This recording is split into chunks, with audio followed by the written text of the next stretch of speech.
Hello दोस्तों। आज हम डिस्कस करेंगे जो पेपर 1 है उसका पार्ट बी मेंस के लिए हम प्रिपेयर कर रहे हैं। पार्ट बी में ज्योग्राफी है और ज्योग्राफी में 5 यूनिट है इसमें। तो उन पाँचों यूनिट के बारे में हम डिस्कस करेंगे, सिलेबस को और क्या उसके लिए नोट्स हमको फॉलो करना है इसके बारे में भी हम बात करेंगे। साथ ही कौन से महत्वपूर्ण टॉपिक्स हैं उनके बारे में भी हम चर्चा करेंगे। जो हमारी पहली यूनिट है वो है भारत का भौतिक स्वरूप एवं जलवायु। देखिए, पहले विश्व का भूगोल भी था इस पार्ट में, लेकिन उसको हटा के अभी सिर्फ मध्य प्रदेश का भूगोल और भारत का भूगोल ही सिलेबस में कर दिया गया है। और ये जो टॉपिक है यहाँ पर जितने भी, उनको आपने कहीं ना कहीं प्रीलिम्स में भी बहुत अच्छे से पढ़ा होगा। तो भारत का जो भौतिक स्वरूप और जलवायु है इसके बारे में कौन कौन से टॉपिक हैं। प्राचीन भारत में भौगोलिक ज्ञान कैसा था हमारा, मतलब हम पहले भूगोल जैसे बोलते हैं ना कि हमारे जो आर्यभट्ट हैं, इन्होंने सूर्य के आसपास जो परिक्रमा पृथ्वी करती है इसके बारे में बताया था। वारामिहिर है जिन्होंने खगोल विज्ञान के बारे में बताया था। तो यहाँ पर जो है प्राचीन भारत में हम भूगोल का कैसे ज्ञान करते थे इसके बारे में भी है ये टॉपिक। इससे या तो 2 मार्क्स में कोई क्वेश्चन आ सकता है या फिर 7 में कि प्राचीन भारत में भौगोलिक ज्ञान के बारे में बताइए। 10 में इससे क्वेश्चन आने की संभावना नहीं है, तो 7 में भी और 2 में भी बहुत कम संभावना है इस टॉपिक से क्वेश्चन आने के लिए। भारत के प्रमुख भू आकृतिक विभाग, ये सबसे महत्वपूर्ण टॉपिक है इस यूनिट का और इससे क्वेश्चन आने की संभावना रहेगी 7 में भी और 10 में भी। जैसे हिमालय पर्वत है तो हिमालय पर्वत की महत्वपूर्ण विशेषताएं बताइए, ये क्वेश्चन पहले भी आ चुका है। उत्तर भारत के विशाल मैदान की विशेषताएं बताइए या फिर प्रायद्वीपीय पठार के बारे में विशेषताएं बताइए, ये क्वेश्चन आ सकते हैं। दूसरा, इसमें 2 नंबर का क्वेश्चन ऐसे बन सकता है, पहले भी आया है ये, कि प्रमुख भारत के प्रमुख जो भू आकृतिक विभाग है उनके बारे में बताइए। तो इसके बारे में जो है जितने भी हमारे प्राकृतिक भूभाग है उनके बारे में आपको बताना है, लेकिन इनके बारे में डिटेल में भी आ सकता है 7 और 10 नंबर में। जैसे हिमालय पर्वत के बारे में क्वेश्चन ज़्यादा संभावना है आने के लिए। उत्तर भारत का विशाल मैदान, इस पर टिप्पणी कीजिए या प्रायद्वीप पठार पर टिप्पणी कीजिए, इससे टॉपिक से क्वेश्चन आने की ज़्यादा संभावना, तो इसको अच्छे से तैयार कर लेना। और सेम ऐसे क्वेश्चन आएगा कि टिप्पणी कीजिए या फिर इसके बारे में बताइए। नेक्स्ट हम बात करते हैं प्रमुख पहाड़ियाँ। तो प्रमुख पहाड़ियों के बारे में 2 नंबर में क्वेश्चन आ सकता है। पठार के बारे में भी 2 नंबर क्वेश्चन आ सकता है, लेकिन नदियों के बारे में 7 या 10 नंबर का क्वेश्चन आ सकता है। कैसे? सिंधु जो नदी अपवा तंत्र है उसके बारे में बताइए, गंगा नदी अपवा तंत्र, ब्रह्मपुत्र नदी अपवा तंत्र, प्रायद्वीपीय पठार की नदियों का अपवा तंत्र के बारे में बताइए। तो ये 7 या 10 नंबर में आ सकता है। वहीं झीलें के बारे में 2 मार्क्स में क्वेश्चन आने की ज़्यादा संभावना है। मैं इस पर गोला कर देता हूँ कि जो 7 और 10 के लिए इंपॉर्टेंट है, जैसे हिमालय पर्वत, उत्तर भारत का विशाल मैदान और प्रायद्वीप पठार, ये इस टॉपिक में से हो गया। और सेकंड वाले में नदियाँ। भारत में मिट्टियों के बारे में क्वेश्चन 10 नंबर में आ सकता है, ठीक है। क्यों? क्योंकि ये बड़ा क्वेश्चन है, इसमें मैप भी आपको बनाना पड़ेगा जब आप आंसर लिखेंगे। तो भारत में मिट्टियों के बारे में 10 मार्क्स का क्वेश्चन आराम से पूछा जा सकता है। और डायरेक्ट ऐसे आएगा कि भारत में मिट्टियों के प्रकार और उनके वितरण के बारे में समझाइए। तो जो सिलेबस में हूबहू टॉपिक दे रखे हैं उनके बारे में तो आपको प्रिपरेशन बहुत अच्छे से करनी ही है। इसके बाद हम जलवायु वाले इससे बात करते हैं। तो जलवायु में किससे आने की संभावना ज़्यादा है? तो ऋतुओं से 2 नंबर में आ सकता है। सॉरी, इस पर मैंने गोला कर दिया, हटा देता हूँ। तापमान से भी 2 नंबर में आ सकता है, वर्षा से 2 नंबर में आ सकता है, लेकिन मानसून की उत्पत्ति 10 नंबर में भी आ सकती है, 7 में भी आ सकती है। ये क्वेश्चन पहले भी आ चुका है और वापस आने की संभावना है। और इस पूरे ही पहली यूनिट में जो सबसे फेवरेट क्वेश्चन है यूपी एमपीपीएससी का, वो है जेट स्ट्रीम। जेट स्ट्रीम से कम 5 बार क्वेश्चन आ चुका है एमपीपीएससी के मेंस में और वापस भी आने की संभावना रहेगी। तो ये क्वेश्चन आप तैयार कर ही लीजिए, एक तो मानसून की उत्पत्ति और एक जेट स्ट्रीम। ये क्वेश्चन सबसे ज़्यादा इंपॉर्टेंट है, इस पूरी यूनिट में ही सबसे ज़्यादा इंपॉर्टेंट है। इसके बाद हम करें जलवायु घटनाओं की, तो अल नीनो और ला नीना, इनके बारे में जो है 7 में भी आ सकता है और 2 में भी आ सकता है, ठीक है। दक्षिणी दोलन के बारे में 2 नंबर में, पश्चिम विक्षोभ 2 नंबर ज़्यादा। हिंद महासागर के बारे में क्वेश्चन आ सकता है। कैसे? हिंद महासागर के जो संसाधन है, जो खनिज संसाधन है, उनके बारे में क्वेश्चन पूछा जा सकता है। ये आप 7 नंबर में भी आ सकता है। द्विध्रुव मुश्किल से 2 नंबर में आएगा। जलवायु परिवर्तन के परिणाम 10 मार्क्स का क्वेश्चन बन सकता है और मुझे लग भी रहा है कि इससे क्वेश्चन आएगा। तो जो क्वेश्चन 7 और 10 में बन सकते हैं उनमें एक तो हिमालय पर्वत, उत्तर भारत का विशाल मैदान, प्रायद्वीपीय पठार, नदियाँ, भारत में मिट्टियाँ, प्रकार वितरण, मानसून की उत्पत्ति, जेट स्ट्रीम, अल नीनो ला नीना, हिंद महासागर और जलवायु परिवर्तन के परिणाम, ये क्वेश्चन 7 और 10 में बन सकते हैं। बाकी सभी पे 2 नंबर के क्वेश्चन आने की संभावना रहेगी। कहाँ से प्रिपेयर करना है? तो ये विजन आईएएस का नोट्स है, मैं अपने टेलीग्राम ग्रुप पे इसको डाल दूंगा। यहाँ से आप डाउनलोड कर लेना, और बहुत बढ़िया दे रखा है इसमें, आपको कहीं और ढूंढने की ज़रूरत नहीं पड़ेगी। सारे टॉपिक आपको इन्हीं नोट्स में मिल जाएंगे, एक ही जगह मिल जाएंगे। देखिए मार्केट में ना कोई अच्छी बुक है नहीं, मैं कल गया था, मैं सारे नोट्स भी देखे। लोग बोलेंगे दृष्टि IAS के नोट्स सारे अवेलेबल है, उसमें कुछ दिया ही नहीं है, टाइम पास है बस वो। मतलब आप बताइए, एक छोटी सी बुक है, उसमें पाँचों पाँचों यूनिट दे रखी है। तो मैं पूरा देख के आया हूँ अच्छे से कि कौन सा नोट्स आपके लिए रिकमेंड करूँ, तो मुझे कुछ मिला ही नहीं यहाँ किसी कोचिंग का अच्छा नोट्स। मिलेगा तो मैं आगे जो दूसरी यूनिट उनके लिए तो मैं बताऊंगा, लेकिन कुछ यूनिट्स है जिनके बारे में कुछ अच्छा नोट्स मिला ही नहीं कहीं भी। दृष्टि IAS में क्या किया उन्होंने, नोट्स तो सबके बनाए हैं, लेकिन जो एक छोटी सी मिस्टेक है वो ये है कि उन्होंने केवल दो थोड़े थोड़े टॉपिक ही वो किए हैं, क्या बोलते हैं, इंक्लूड किए हैं। बाकी उन्होंने जो बड़े पैमाने पे जो डीप में होना चाहिए वो नहीं किया है। और MPPSC का पेपर आप देखिए 22 और 23 का, ये लोग ना ऊपर ऊपर से पूछ ही नहीं रहे हैं, बहुत डीप में जाके पूछ रहे हैं, और वो डीप में कोई नोट्स कवर कर ही नहीं रहा है। तो इसीलिए अच्छा है, मैं इसीलिए आपको लग रहा होगा कि यार दुनिया सब जो है दृष्टि IAS और आकार IAS ये बोल रही है, और ये अकेला आदमी विजन IAS का बोल रहा है। उसकी वजह है क्योंकि मैंने देखा है, मेंस भी निकाली है मैंने, तो मैं ऐसे आपको कुछ भी रिकमेंड नहीं कर सकता हूँ, है ना। मैं सब देखता हूँ अच्छे से, उसके बाद फिर मेरे को लगता है कि हाँ ये तार्किक है, तभी रिकमेंड करता हूँ।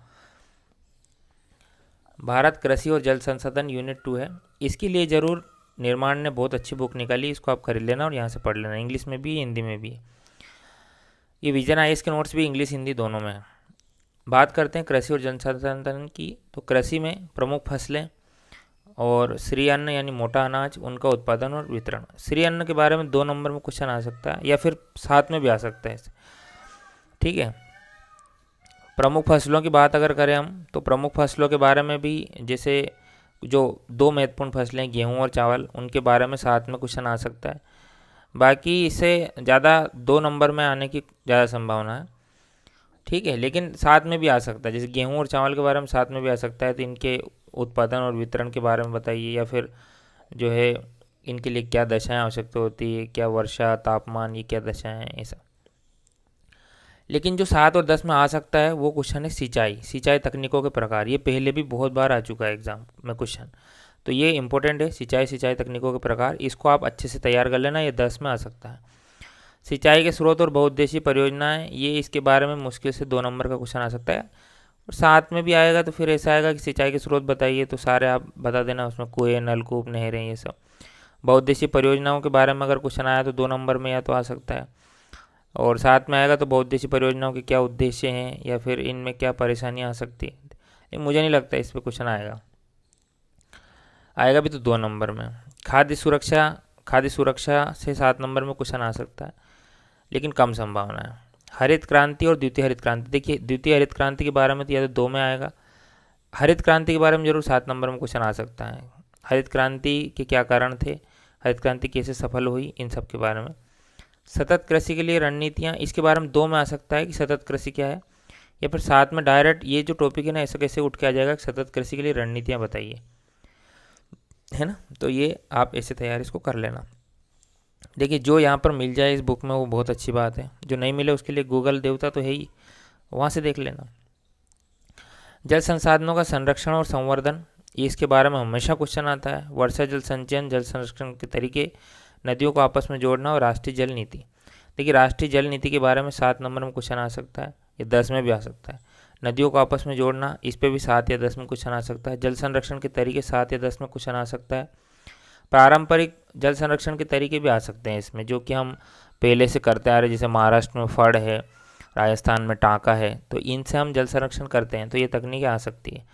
जल संसाधनों का संरक्षण और संवर्धन, इससे भी क्वेश्चन आ सकता है। यानी मान के चलिए ये जो टॉपिक है आखिरी वाला जल वाला, इससे आपको 7 और 10 में जरूर देखने को मिलेगा क्वेश्चन, दोनों में, 7 में मिलेगा 10 में मिलेगा, तो इसको बहुत अच्छे से कर लेना। रही बात दूसरे टॉपिक की, तो सिंचाई के प्रकार से क्वेश्चन आने की ज़्यादा संभावना है 7 या 10 में, और हरित क्रांति से आने की ज़्यादा संभावना, हरित क्रांति से क्योंकि पहले भी आया है, सिंचाई तकनीकों के प्रकार से क्वेश्चन पहले भी आया है। नेक्स्ट हम बात करते हैं तीसरी यूनिट की, भारत प्राकृतिक संसाधन और उद्योग। इसके लिए भी आप विजन IAS में इसको रिकमेंड करूँगा आपको, तो वहाँ आप देख सकते हैं विजन IAS को, ठीक है। अब इसमें कौन कौन से इंपॉर्टेंट टॉपिक है, तो वन संसाधन, इनके प्रकार और वितरण, इसके बारे में भी क्वेश्चन आ सकता है। पूरे के पूरे जो एक ही क्वेश्चन 7 या 10 में इस पे आ सकता है कि भारत में वन संसाधन के प्रकार और वितरण बताइए। तो आप पूरे के पूरे प्रकार बता देना, उष्णकटिबंधीय, सदाबहार, अर्ध सदाबहार, आर्द्र पर्णपाती, शुष्क पर्णपाती, कटिलेवन, ये सब प्रकार बता देना। वितरण बता देना वहाँ पे कि हमारे भारत में ये कहाँ कहाँ पाए जाते हैं। तो जैसे सदाबहार पाए जाते हैं वेस्टर्न घाट में, अंडमान निकोबार में, नॉर्थ ईस्ट की पहाड़ियों में, ऐसा। इसके बाद हम बात करें प्रमुख खनिज और ऊर्जा संसाधन की, इससे भी क्वेश्चन आने की संभावना रहेगी। या फिर पर्टिकुलरली किसी एक खनिज के बारे में पूछ लिया जाएगा आपको, जैसे लोहा अयस्क। तो लोहा अयस्क के बारे में भारत में कहाँ इसका वितरण है और कहाँ इसके संसाधन जो पाए जाते हैं, अयस्क पाए जाते हैं। ऊर्जा संकट क्या है, 7 नंबर में आ सकता है। कैसे इसका समाधान किया जा सकता है, 7 नंबर या 10 नंबर में आ सकता है। ऊर्जा के पारंपरिक स्रोत, इसके बारे में भी 7 या 10 में आ सकता है। जो जीवाश्म ईंधन वगैरह हो गए पारंपरिक स्रोत में, जिनका हम प्रयोग लंबे समय से कर रहे हैं और जो कि लगभग प्रकृति में प्रदूषणकारी प्रवृत्ति के होते हैं, इसके बारे में क्वेश्चन आ सकता है। ये जो प्रमुख उद्योग वाला टॉपिक है, इससे 7 नंबर में क्वेश्चन आएगा 100% मान के चलिए आप, ठीक है। और कैसा आएगा मैं बताता हूँ आपको। लोहा और इस्पात उद्योग के लिए आवश्यक दशाएं बताइए, ऐसा क्वेश्चन आएगा। सीमेंट उद्योग के लिए आवश्यक दशाएं बताइए। कागज उद्योग के लिए, शक्कर और सूती वस्त्र उद्योग के लिए आवश्यक दशाएं बताइए, ऐसा ही क्वेश्चन आएगा। और आपको बताना पड़ेगा कि इसके लिए कच्चे माल की आवश्यकता पड़ती है और जो मोबिलिटी है उसकी बहुत अच्छी ज़रूरत पड़ती है, परिवहन संसाधनों की। उसके अतिरिक्त बाज़ार, मांग, ये सब चीज़ें, पानी, इनकी ज़रूरत पड़ती है। लेबर, इनकी पूंजी की, इनकी ज़रूरत पड़ती है। ये सब आवश्यक दशाओं में आते हैं। प्रमुख खाद्य प्रसंस्करण उद्योग, इससे भी क्वेश्चन आ सकता है, लेकिन या तो 2 नंबर में आएगा, किसी योजना के बारे में पूछ लेंगे, या 7 नंबर में भी, जैसे मेगा फूड पार्क योजना हो गई है या फिर खाद्य प्रसंस्करण मिशन हो गया, इनके बारे में 7 नंबर में भी क्वेश्चन आ सकता है। जो मुझे लग रहा है 10 नंबर या 7 नंबर में जो क्वेश्चन आएंगे, इससे या तो ऊर्जा संकट, पारंपरिक स्रोत, प्रमुख उद्योग और खाद्य प्रसंस्करण, इनसे आएंगे। या फिर 10 नंबर में डायरेक्ट वन संसाधन के प्रकार, वितरण, या फिर खनिज और ऊर्जा संसाधन के बारे में क्वेश्चन आ सकता है। और मुझे लग रहा है यहाँ से नवीनीकरण ऊर्जा के बारे में भी आएगा कि भारत में नवीनीकरण ऊर्जा को लेकर क्या दशाएं हैं और क्या इसका विकास हुआ है, कितने हद तक यहाँ पर आगे बढ़ी है, ठीक है। या फिर इसमें क्या समस्याएं और उनका समाधान कैसे किया जा सकता है। नेक्स्ट हम बात करते हैं इसके लिए विजन, आइए साहब पढ़ लेना इकाई 3 के लिए। इकाई 4 की बात करें, आपदा और तकनीकी, ये यूनिट पहले भी थी और इसके लिए निर्माण ने ये बुक निकाल के रखी थी। यहाँ से आप सेलेक्टिवली पढ़ सकते हैं, बहुत अच्छे से दे रखा है इन्होंने। भारत में प्राकृतिक खतरे और आपदाएं, जैसे भूकंप, सुनामी, सूखा, बाढ़, ओलावृष्टि, कोहरा, बादल फटना, तड़ित झंझा, भारत में उष्णकटिबंधीय चक्रवात। अब जो क्वेश्चन इससे 7 या 10 नंबर के आने की संभावना है, उसमें मैं बताऊं आपको। तो भूकंप है, भूकंप से 7 या 10 नंबर में क्वेश्चन आ सकता है कि भूकंप के क्या कारण होते हैं, क्या परिणाम होते हैं। या फिर जो तरंगे होती है, पी वेव्स क्या है, एस वेव्स क्या है, एल वेव्स क्या है, भूकंप की क्या तरंगे होती हैं, ये। सुनामी के बारे में 7 या 10 में क्वेश्चन आ सकता है। बाढ़ के बारे में आ सकता है। इसके अतिरिक्त उष्णकटिबंधीय चक्रवात के लिए क्या आवश्यक दशाएं हैं और कहाँ इसका जो है वितरण है और कैसे इसका नामकरण किया जाता है, इसके बारे में। तो ये 4 टॉपिक पहली यूनिट में, भूकंप, सुनामी, बाढ़ और उष्णकटिबंधीय चक्रवात, 4 क्वेश्चन, ये जो 4 टॉपिक हैं, इनसे क्वेश्चन आने की ज़्यादा संभावना है। पर्यावरण प्रदूषण की बात करें तो पर्यावरण प्रदूषण पर डायरेक्ट 10 नंबर क्वेश्चन आएगा कि पर्यावरण प्रदूषण के कारण, रोकथाम, नियंत्रण और प्रबंधन के बारे में बताइए, कम करने के उपाय के बारे में बताइए। या फिर पर्यावरण प्रदूषण के प्रकार, कारण, रोकथाम, उपाय बताइए। 10 नंबर का आएगा, इससे 100% मुझे संभावना लग रही है। पहले टॉपिक से 7 नंबर का, दूसरे टॉपिक से 10 नंबर का क्वेश्चन आने की संभावना रहेगी। नेक्स्ट टॉपिक की बात करें, भारत में जनसंख्या वृद्धि, संसाधनों पर जनसंख्या को दबाव और ग्रामीण शहरी प्रवास, इससे क्वेश्चन आएगा जनगणना से। जनगणना से क्वेश्चन आएगा और आप जनगणना अच्छे से पढ़ लेना और 2 नंबर में आएगा, ठीक है। एक तो ये क्वेश्चन आ सकता है, या फिर ये आ सकता है कि जनसंख्या वृद्धि हो रही है तो उससे क्या दबाव पड़ रहा है आर्थिक संसाधनों पर और इसको रोकने के क्या उपाय हो सकते हैं। इसमें 10 नंबर में आ सकता है क्वेश्चन, ठीक है, अथवा में। एक तो पर्यावरण प्रदूषण से आ जाएगा और एक इस टॉपिक से आ जाएगा। नेक्स्ट बात करते हैं भूगोल में उन्नत तकनीकों की, इससे 10 नंबर में क्वेश्चन आने की 100% संभावना है, या फिर 7 में आएगा। देखिए हमेशा ही आ रहा है इससे क्वेश्चन, या तो जीपीएस से आएगा, या जीआईएस से आएगा, या फिर जो है जीपीएस, जीआईएस या फिर सुदूर संवेदन, इनसे क्वेश्चन आ सकता है। इनके अनुप्रयोग और उपग्रहों के प्रकार, ये भी क्वेश्चन यहाँ पर पूछा जा सकता है। सुदूर संवेदन सबसे ज़्यादा टॉपिक इंपॉर्टेंट है इसका। जीपीएस 3 नंबर में 2 नंबर में आ सकता है। जीआईएस भी 2 नंबर और 7 नंबर में आ सकता है कि जीआईएस के क्या घटक होते हैं और क्या इसके अनुप्रयोग है ना। तो इनको तीनों को अच्छे से आप तैयार कर लेना, 100% इस टॉपिक से एक ना एक क्वेश्चन जरूर आएगा। हालांकि इसके साथ ही आप आपदाओं में जो भूकंप है तो कारण परिणाम तो ये तो जानना ही है, लेकिन भारत में कौन कौन से महत्वपूर्ण भूकंप आज तक आए हैं, सुनामी कब आई है भारत में जैसे, और दूसरी बात जो दूसरी आपदाएं हैं जैसे भोपाल गैस त्रासदी कब हुई थी और उसके क्या जो है इम्प्लीकेशंस हुए, ये सब के बारे में क्वेश्चन आ सकता है। नेक्स्ट हम बात करते हैं मध्य प्रदेश के भूगोल की। ये तो आपने प्रीलिम्स में पूरा का पूरा पढ़ा होगा, सेम प्रीलिम्स वाला ही यहाँ पर पूरा दे रखा है, तो आप इस वाली बुक से पढ़ लेना इसको, या मैं बोलूँगा मुकेश महेश्वरी से भी आप पढ़ सकते हैं इसको। इसमें क्या है इंपॉर्टेंट टॉपिक हम बात करते हैं, देखिए या तो मालवा का पठार या नर्मदा सोन घाटी, इससे 7 या 10 नंबर में क्वेश्चन आएगा ही सही। बाकी टॉपिक से भी आ सकता है लेकिन इनसे आने की ज़्यादा संभावना रहेगी। प्रमुख नदियाँ और उसकी सहायक नदियों में कोई भी महत्वपूर्ण नदी पूछ सकते हैं 7 नंबर में, जैसे नर्मदा पूछ सकते हैं, तापी, सोन, इनके बारे में पूछ सकते हैं, चंबल 7 नंबर में पूछ सकते हैं इससे। जलवायु, ऋतुएं, तापमान और वर्षा, इससे भी 7 नंबर में क्वेश्चन आ सकता है। मध्य प्रदेश की मिट्टियाँ, प्रकार, वितरण, मृदा अपर्दन, मृदा संरक्षण, इससे 7 नंबर में क्वेश्चन आने की ज़्यादा संभावना है। इससे या इससे या नदियों वाले से, ठीक है। प्राकृतिक वनस्पति, वनों के प्रकार, वितरण, हमेशा क्वेश्चन आता है 7 नंबर में इससे।